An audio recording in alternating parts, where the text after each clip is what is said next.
Hey everyone, this is Trevor, and thank you for coming to my channel, Pioneer Spirit. Your support is greatly appreciated. So today, well, really for the last month last month and a bit here, since Christmas time, 2022, been watching a lot of YouTube channels on accidents along the highway, and I'm starting to see the same theme, and this is the same theme I think about for years that's gone on. And it's whenever you see those 6 o'clock news and you'll see the 100 car pile up on, the I-80 or the Trans-Canada Highway. During the wintertime here, you know what? The common theme, and I've never ever seen anybody say this. I've never seen any law enforcement officer come out and say, well, Dick, the 6 o'clock news channel guy. Well, Dick, the reason why this 100 car pileup happened was because I've been cruising down this highway, maintaining it for 10 years, and I've told my local politicians that they need to plant trees or put up snow fences, and they need to invest more money into snowplow and salt, sand, and ice melter. You will never, ever hear a law enforcement officer say that on the 6 o'clock news. I cannot find any of those kind of interviews. They'll never say, well, Dick, clearly look at this highway here. It hasn't been plowed in 8 hours or how many ever hours. And, there's no snow removal. And you can quite clearly see that the highway looks like a washboard. Or for you youngins that don't know what a washboard is, it looks like a rippled chip. You'll never, ever hear a law enforcement officer say that. Every time there's a car pileup, whether it be in Canada, the northern states, or even down in Texas, I see that they've had some snow, some icy conditions. It's always driver fatigue, driver impairment, driver distraction. It's always that. It's never, ever the organization known as government that's ever responsible for any of these 100 car pileups. Okay, now I'm not going to sit here and say, well, that drivers are never to blame. Okay, there are drivers to blame, and I'm going to explain that. And I'll explain it in the 3 categories that I just brought up. And that's driver fatigue.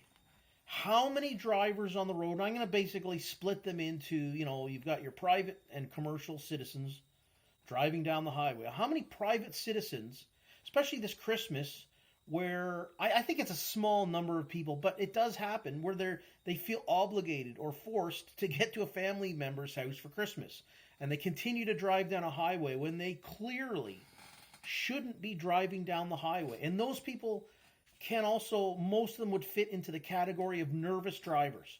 You'll see them, you'll pass them. It's called white knuckling.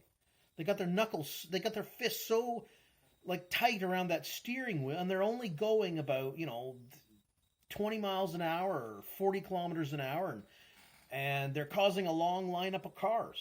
Okay, those people, nervous drivers, shouldn't be doing that. Pull over, phone up your family and say, I can't make it. Or you just get off the highway, okay? And the commercial drivers, how many of them, I would like to know what the 100 car pileups, your 18-wheelers, how many of those people feel also like that forced to drive down the highway when they're like, hey, maybe they're here on a work visa and they've never driven. I'm 50 years old. I've lived in Canada all my life. I know how to drive on a winter highway here in Canada, and I know my limits. Okay, I know when the entire highway looks like a washboard and there's nothing but ice in front of you. You got to slow down or get off the highway. But I wonder how many commercial drivers feel obligated. They phone up their company and say, hey, I can't drive down this highway. I'm driving 10 miles an hour and I'm causing cars to pile up behind me. I need to pull off the highway. Or I'm fatigued because the police officers will quite often say, well, this accident was caused by a driver fatigue. The commercial driver up here was fatigued. Well, how many of these people feel obligated to drive? And it's unfortunate. How many of these companies say to the drivers, well, you like that work visa here? You like working in Canada, United States? Well, you better get that load there by whatever, insert time. And the driver's like, oh man, I don't know how to drive in this kind of weather. They've never driven in snow, maybe. I mean, it's you can't just get on the highway and expect to know how to drive in snow unless you've done it. You need to learn how to drive. Like I say, I'm 50 years old. I've been driving in Canada since I was 16 years old. Yeah, I know a thing or two how to drive in the highway, but I've even been in situations where I got studded winter tires on my four-wheel drive trail rated Jeep Wrangler. It doesn't matter. It's like, whoa, man, it just sometimes the conditions are just far too much for even an experienced driver. So I wonder how many of these pileups are caused by that. And then you get the driver down the highway. Okay, so you get the white knuckle guy. He's either driving that 18-wheeler or the four-wheeler down the highway, and they're going too slow. They're going way too slow. They need to pull over. And then you'll get that aggressive driver driving the big full-size pickup truck. And it's usually you people driving the full-size pickup trucks or these 18-wheelers, and they're like, hey, I can do 70 miles an hour. I can go 120 kilometers an hour down this highway, no problem. And they're too aggressive. And then they're getting conflicted because the conflict between that driver and the nervous driver screws the whole highway up. So, if you're a nervous driver in the wintertime, get off the highway. Phone your family. Tell them, hey, I'm in a hotel. I can't make it there for Christmas Day.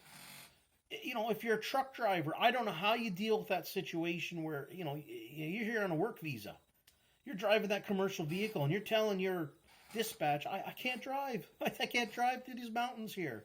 I don't know how to drive through the mountains in wintertime or drive through the plains of South Dakota or Wyoming.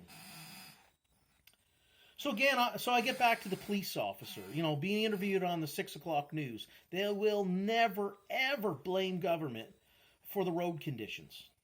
And I don't hear, the four-wheelers or the 18-wheelers, maybe more so on the 18-wheelers, but you never hear this argument of, hey, why doesn't the government, now I'm 50 years old, and I can remember as a kid driving down the highway, and you would see those snow fences, the wooden ones.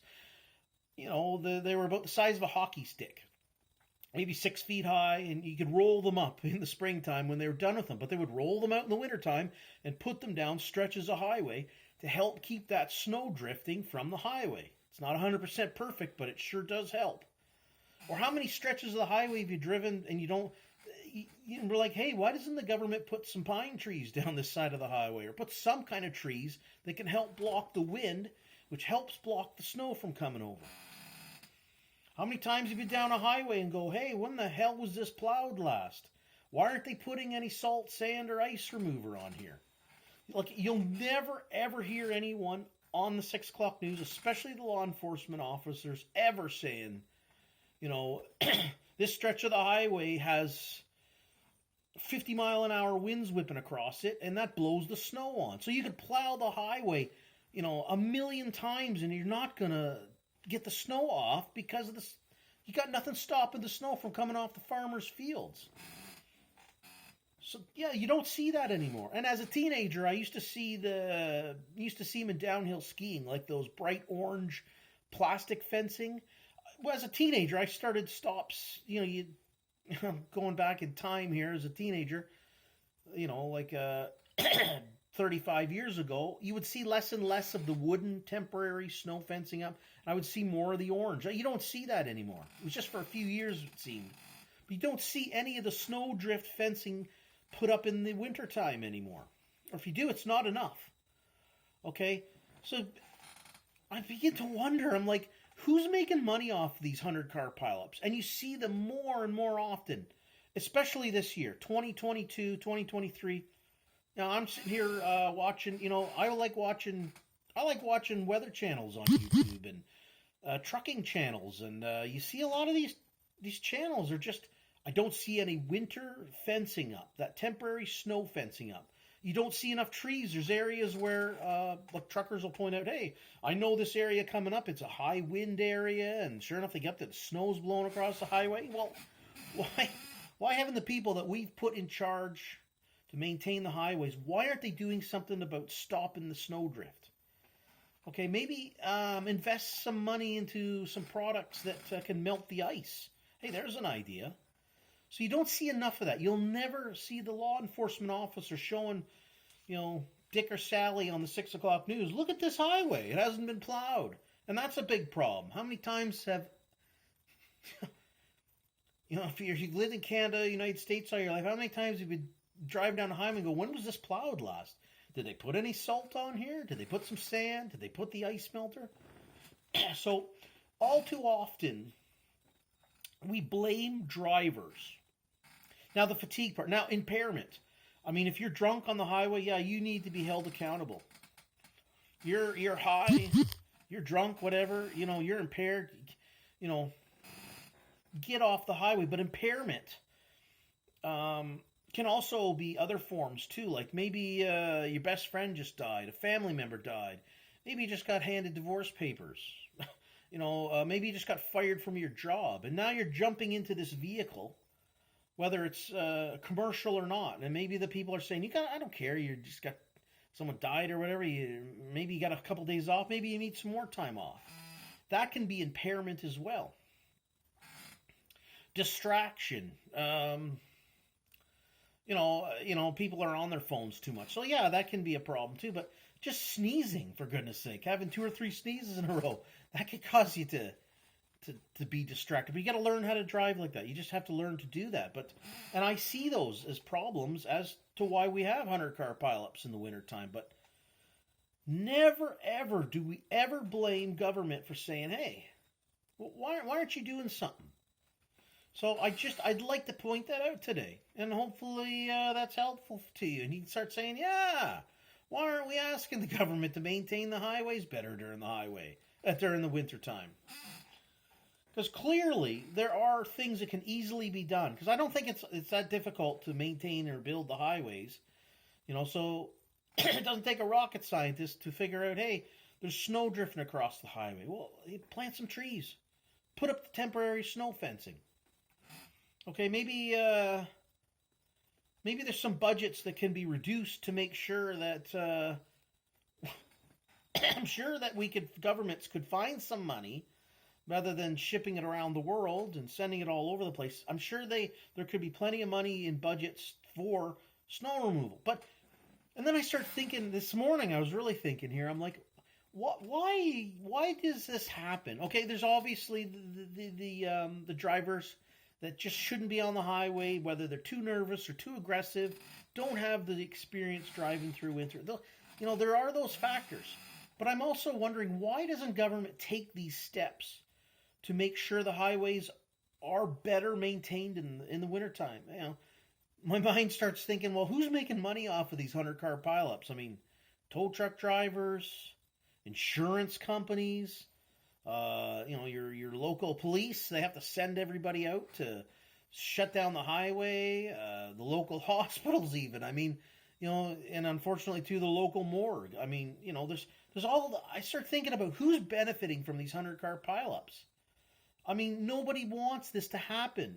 Or at least, I'm sure commercial drivers and, your four-wheelers going down the highway, nobody wants to run into a 100-car pileup. But here we go. And I know there are conditions that are just, they hit. And, massive whiteout storms and even the trees and the snow fences are going to maybe not do so much. But for most of the areas, come on, let's stop the snow from going across the highway. It's freaking easy. Trees and snow fences. And let's get the plows out more. Okay? And get rid of the ice on the highway.